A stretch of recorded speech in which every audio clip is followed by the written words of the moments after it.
Let's now go to identification of patterns. Let's discuss relationships. Identifying patterns also follows the typical way of Chinese natural philosophy, which looks for relationships rather than causes. Each symptom and sign has a meaning only in relation to all the others.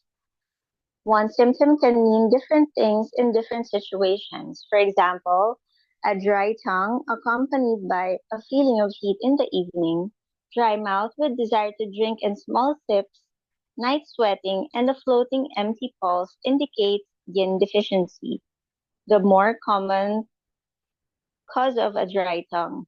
While a dry tongue accompanied by a feeling of cold, absence of thirst, cold hands, and profuse pale urination indicates yang deficiency, a rare cause of a dry tongue.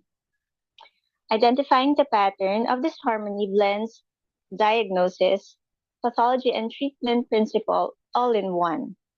When we say that a certain pattern is characterized by deficiency of spleen yang with retention of dampness, we are defining the nature of the condition, yang deficiency and dampness, the site, the spleen, and by implication, the treatment principle, tonifying yang and resolve dampness.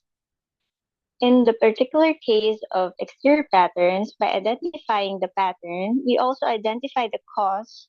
For example, if we say that a certain complex of clinical manifestations forms the pattern of exterior invasion of wind cold, we are simultaneously identifying the cause or wind cold, the type of pattern, and by implication, the treatment principle, which in this case would be to release the exterior and expel cold. Identifying the pattern allows us to find the nature and character of the condition, the site of the disease, the treatment principle, and the prognosis. As the essentials of Chinese acupuncture points out, identification of the pattern is made not from a simple list of symptoms and signs, but from a reflection on the pathogenesis of the disease. In other words, we should not only identify the pattern, but also understand how it arose and how different aspects of it interact with each other.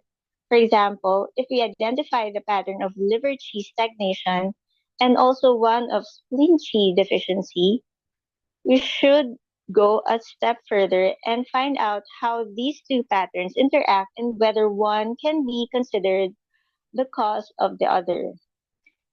To summarize, identification of patterns looks for relationships rather than causes.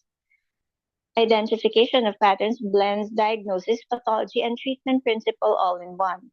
In exterior diseases, the identification of patterns identifies the cause as well as external wind.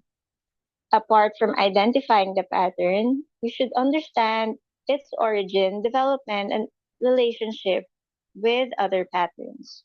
Thank you for your attention.